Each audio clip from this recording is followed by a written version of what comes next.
Intéressons-nous aujourd'hui à deux héros qui possèdent des points de vue radicalement différents sur la bonne manière à adopter pour lutter contre le crime. D'un côté, Matt Murdock, alias Daredevil, c'est quoi cet accent de merde là? Attaque les criminels au tribunal durant la journée et qui la nuit les pourchasse sur les toits de la ville. De l'autre, Frank Castle, dit le Punisher, qui se contente de les flinguer tout bonnement. Justicier ou vigilant, intéressons-nous aujourd'hui à deux façons de faire régner la justice dans le monde de Marvel. Daredevil est un héros aveugle, ça commence bien. Virevoltant de building en building à l'aide de son lasso canne, l'homme sans peur est né en 1964 de l'idée de Stan Lee et de la plume de Bill Everett. En créant Daredevil, Stan Lee en fait le premier héros du Marvel Age à être dénué de pouvoir, contrairement à Spider-Man ou les X-Men. Comme tout super-héros, Daredevil doit avoir un handicap à surmonter, et Stan Lee décide d'en faire un aveugle. Pas facile pour combattre le crime. À plusieurs reprises, des épisodes de Daredevil ont été édités en braille, mais à force de brailler, les aveugles, fans de la série, sont devenus sourds. Jack Murdock est un boxeur sur le retour. Refusant de voir son fils Matt suivre la même voie que lui, il l'encourage à faire des études. Alors qu'il n'est encore qu'un adolescent, Matt sauve la vie d'un vieil homme qui risquait de se faire écraser par un camion fou. Mais un fût radioactif tombe du camion et son contenu se répand sur Matt. Irrémédiablement aveugle, le jeune homme réalise que tous ses autres sens sont décuplés de façon extraordinaire. Sa vue est remplacée par un sens radar, fonctionnant comme un sonar qui lui permet de se déplacer malgré sa cécité. De même, son ouïe hyper développé lui permet de détecter les mensonges, rien qu'en écoutant un rythme cardiaque. Il est quand même balèze le gars. Suivant des études de droit, utilisant sa tête plutôt que ses poings, il devient un jeune avocat brillant. Mais Jack n'a pas le temps de voir sa réussite. Il est abattu après avoir refusé de perdre un combat truqué. En tant qu'avocat, Matt ne peut régler tous les problèmes. Comme il a promis à son père de ne pas se battre physiquement pour faire appliquer la justice, il endosse le costume de Daredevil pour combattre le crime. La dualité entre sa profession d'avocat, qui applique la loi, et les occupations du justicier masqué en marge de la loi, donne une dimension supplémentaire au personnage. Au départ, le costume de l'homme sans peur n'était pas Jojo. Il était jaune, rouge et noir lorsque Bill Everett le fait naître. Un an plus tard, il adopte le costume rouge à cornes affublées d'un double Dédé, qui deviendra culte. Le grand John Romita Sr. dessina par la suite ce bon vieux Dédé, mais c'est Jen Collan qui définira son langage corporel et sa dynamique graphique à grands coups de clair-obscur. Après quelques années de galère et de recherche de succès auprès des lecteurs, le Diable Rouge réussit à devenir un personnage incontournable du comics sous la patte de Frank Miller en 1979. De simple combattant du crime, il devient un personnage sombre évoluant dans des ambiances tout aussi obscures. Miller va également créer le personnage d'Electra pour mieux la faire mourir et rendre l'histoire dramatique.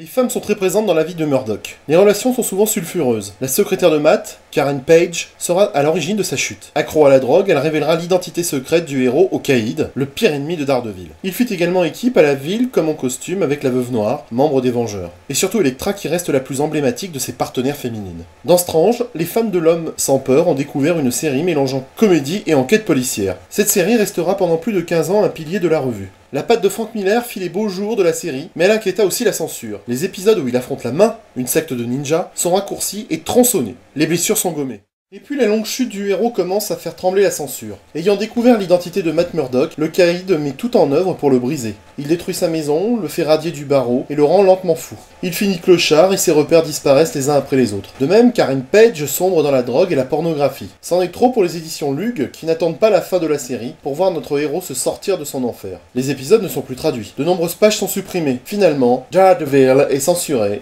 Il existe aussi un désastreux téléfilm, The Trial of the Incredible Hulk, sorti en 1989, diffusé sur M6, dans lequel Hulk croise dans une ruelle sombre Rex Smith, affublé du costume de Daredevil. Ce dernier est tout vêtu de noir et il est interprété par Rex Smith, découvert sur la scène quand il pilotait le tonnerre mécanique. Cet épisode de Hulk était censé lancer par la suite les feuilletons de Daredevil et de Thor, mais fort heureusement, l'ensemble fut si mauvais que la suite ne fut pas produite.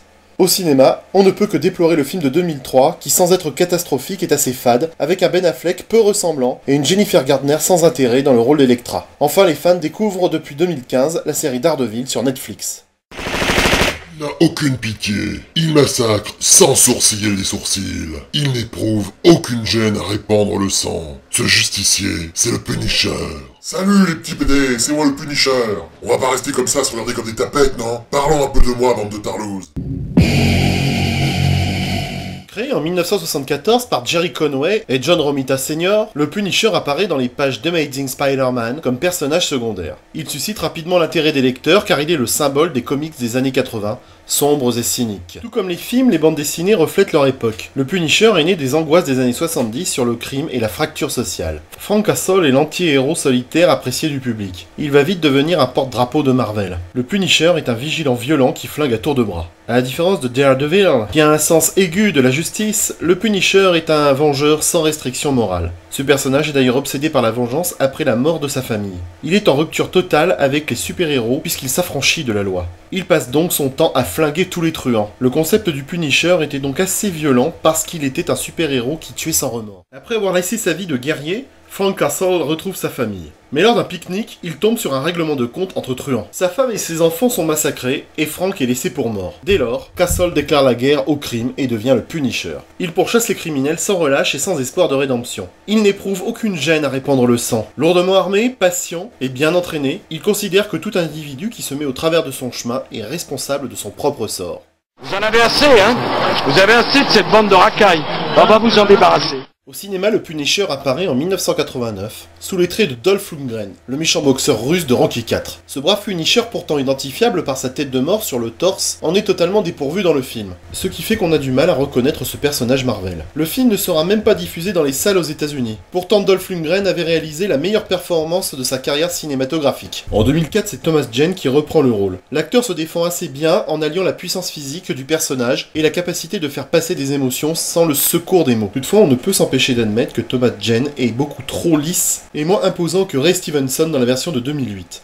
Ce dernier est une excellente incarnation de Castle, et le film reprend bien l'esprit du comics. Mais il n'en reprend que l'esprit car le scénario est vraiment minable. À New York, les criminels ont appris à craindre l'intervention des super-héros. Si la petite racaille peut estimer qu'elle aura la vie sauve avec un super-héros classique, elle sait aussi qu'il n'en sera rien avec le Punisher, car ce dernier n'a aucune pitié et massacre sans sourciller. Avis à la racaille, le Punisher vous surveille. Il n'hésitera pas à répandre votre sang.